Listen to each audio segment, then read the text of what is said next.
क्षमा breaking Jain news. बराबर मंच पर विराजमान राम लखन की जोड़ी से विख्यात मुनि श्री सौदा सागर जी और छुल्लक श्री गंभीर सागर जी महाराज जी को यथायोग्य नमन। महाराज जी, शास्त्रों में उल्लेख है कि दान दे मन हरस बिसेक है। महाराज जी, मैंने देखा बुंदेलखंड में सांगानेर संस्थान का पहले तो ज्यादा यहाँ चर्चा नहीं होती थी, लेकिन इस चातुर्मास में सांगानेर संस्थान की बच्चों को यहाँ जब श्लोक पढ़ते सुना, देखा महाराज जी, तो मन बहुत ही प्रफुल्लित हुआ। और यहाँ के लोगों ने भले ही छोटा बड़ा जो भी दान दिया हो महाराज जी सांगानेर के लिए, लेकिन मन से दिया। और लोगों को कहते सुना कि भैया पैसा दान दिया है, पैसा वसूल हो गए। तो महाराज जी, सांगानेर जैसी संस्थान से आज बुंदेलखंड वालों को ईर्ष्या हो रही, हमें तो हो रही महाराज जी। इसलिए क्योंकि बरनी जी को 150 वर्ष जन्म जयंती के लिए हो गए, और बरनी जी के संस्थान आज अगर अपने स्वरूप में आ जाए महाराज जी, और कमेटी के आजू बाजू खड़े इन लोगों को सद्बुद्धि अगर महाराज जी आ जाए, और सागर समाज का महाराज जी, सागर समाज का ये पूरी समाज बैठी है महाराज जी, सबका एक ही सोचना है कि सागर बरनी भवन मोरा जी संगानेर जैसी संस्थान बन जाए। इसके लिए महाराज जी हम लोगों को आशीर्वाद है, आशीर्वाद चाहिए है, और महाराज जी हम लोग चाहते हैं। इसके लिए देखो, सागर और बुंदेलखंड वो उपजाऊ भूमि है जिस भूमि में बीज बो तो कई गुना फलता है। राजस्थान तो बंजर भूमि थी, बिल्कुल बंजर भूमि थी। वहां तो धर्म की बातें चर्चा करना, धर्म की चर्चाएं करना कोई मतलब नहीं निकलता। लेकिन जब बंजर भूमि में संस्थान खड़ा हो सकता है, तो उपजाऊ भूमि में क्यों नहीं हो सकता? सवाल है, देखो सवाल है मात्र एक, आपके और आपके जो कानून में अंग्रेजों ने एक बहुत बड़ी गंदी नीति बना दी कि यहाँ एक ट्रस्ट की व्यवस्था दी, अध्यक्ष मंत्री की व्यवस्था दी। ये हमारे यहाँ पहले नहीं थी शास्त्रों में। हमारे यहाँ सेवक हुआ करते थे, सेवक होते थे जो समाज बैठ करके चयन करती थी, सब बैठ करके कभी भी चयन बदल देती थी। लेकिन अब कानून बन गया, तो कानून में सबसे पहले जो ट्रस्टी बनते हैं ये बहुत अच्छा काम करते हैं, समाज को संभालते हैं, लेकिन सदा एक सा समय किसी का नहीं रहता है। आप घर की दुकान भी, व्यापार भी, जैसे ही आपकी उम्र बढ़ती है आप बच्चों को सौंपते हैं कि नहीं? यदि जिंदगी भर आप ही बैठे रहो तो दुकान बाद में क्या होगी? तो एक हमेशा एक नीति रही है कि हमेशा ट्रस्टियों ने जो काम किया है, जैसे उनके 60 वर्ष से ऊपर की अवस्था हो तो यह बांगडोर, मेरा तो कहना है 60 वर्ष के बाद, आज यदि उम्र मान लो तो 65 साल ले लो, सरकार भी रिटायर कर देती है। 65 साल के अंदर अंदर किसी भी व्यक्ति को किसी भी संस्था के पद पर नहीं रहना चाहिए। यदि सही ट्रस्टी हैं तो, और सही जिस संस्था की उन्होंने सेवा की है, यदि उस संस्था के प्रति लगाव है कि यह संस्था की हमने सेवा की है, हमारे मरने के बाद भी यह संस्था फलती फूलती, जैसे आप घर में करते हैं कि मेरे मरने के बाद भी मेरे बेटा कुल परंपरा को चलाते रहे, ऐसे इनमें आना चाहिए। तो 60 साल 65 साल की उम्र के बाद हर व्यक्ति को समाज के सामने खड़े होकर के कहना चाहिए, भाई मैंने ये संस्था आज तक संभाली, जो कुछ भी हमसे सेवा हुई की, अब यदि कोई हमसे गलती हुई क्षमा करें। और आज के बाद हम इतने साल में प्रवेश कर गए हैं, युवा वर्ग लोग आकर के इसको सामने आवे। समाज की संपत्ति है, समाज के नाम होना चाहिए। बरनी कॉलेज, बरनी विद्यालय जो है, गणेश प्रसाद बरनी ने कितनी मेहनत की होगी उस समय बरनी विद्यालय की स्थापना करना, जहाँ सब प्रकार की प्रतिकूलताएं थी, सब प्रकार की राजकीय प्रतिकूलता भी थी। जिस समय बरनी कॉलेज बना उस समय देश स्वतंत्र हो गया था, नहीं हुआ था। अब कितनी परिस्थितियों में उन्होंने बनाया होगा, आज जहां 200 250 बच्चे, 110 साल हो गया। हाँ, और ये नहीं कह सकते आप कि बच्चे नहीं मिलते हैं। आज ये पहले आप लोग शिकायत करते थे महाराज आजकल कोई धर्म पढ़ना नहीं चाहता, तो मेरी भी धारणा यही थी कोई पढ़ना नहीं चाहता। लेकिन जब सांगानेर संस्थान खोला तो लोगों ने एक ही बात कही थी, महाराज पढ़ने वाले बच्चे नहीं मिलेंगे। वर्णी जी ने जितने विद्यालय खोले सब बंद हो रहे हैं क्योंकि छात्र ही नहीं। तो मैंने कहा चलो एक प्रैक्टिकल तो करते हैं। आज हमारे पास इतने छात्र हैं कि हम छात्रों का एडमिशन नहीं कर पा रहे, लाइन लगी हुई है। आज 350 छात्र वहां छात्राएं हैं। वर्णी जी भवन में भी यहाँ 200 250 बच्चे रहे हैं। संतोष जी ने बताया था कि 200 250 बच्चे रहे। किसकी कमी है? बच्चों की नहीं, समाज की नहीं।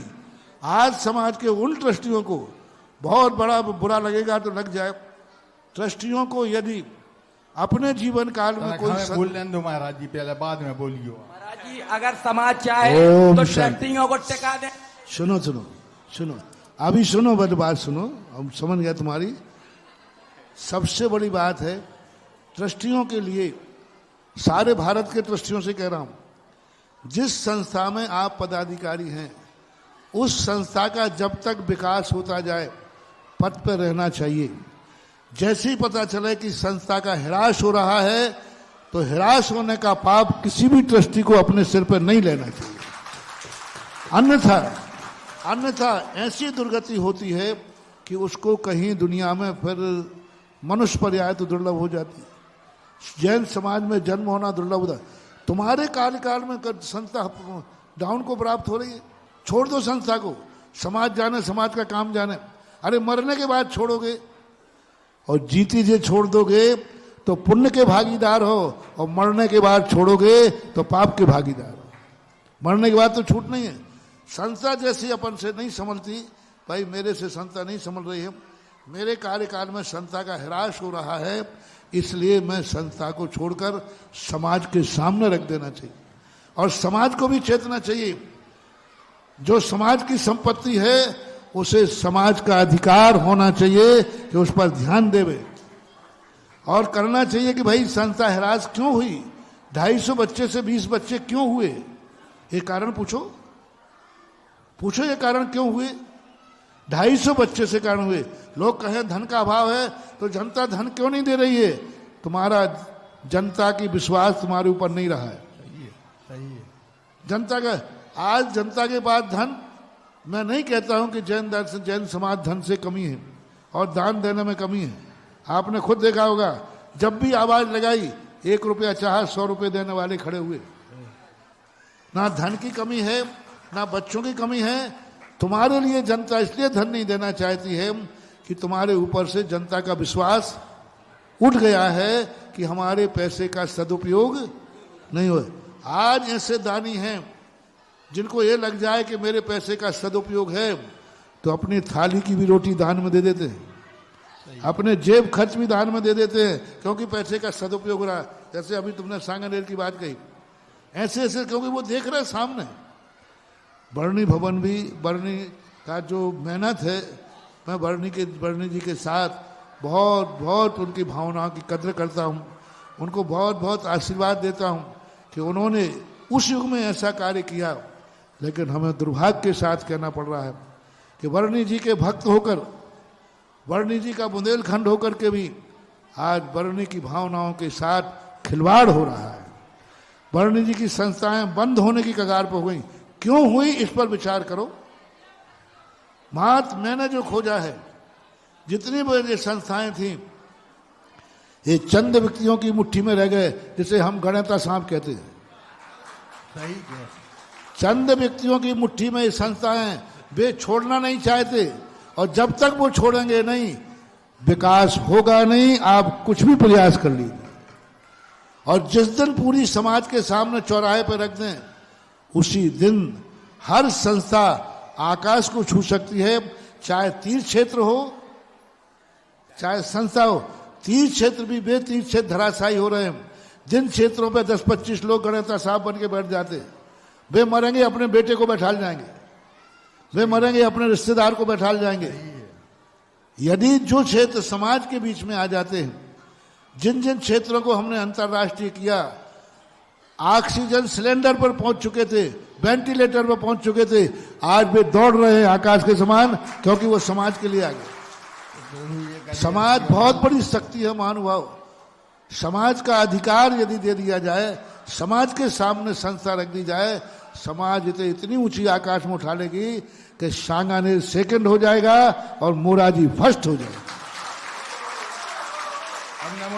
और हम साधु लोग कुछ कर नहीं सकते। हमारे पास 4 चीजें चाहिए संतोष, 4 चीजें चाहिए, तन, मन, धन और वचन। इन 4 चीजों से काम होता है। 4 खम्भे हैं। तो मेरे पास मन और वचन है, तन और धन तुम्हारे पास है, चारों मिला दो, कल से काम शुरू करो। मेरे पास मन है और मेरे पास क्या है, वचन है, और तुम्हारे पास क्या है, तन और ये चारों एक मिल जाए तो सारे काम हो जाते हैं, हो सकते हैं। आपको चेतना है, समर्पण के बिना में कुछ नहीं, क्योंकि साधु कानून में नहीं होता, साधु श्रद्धा में होता है।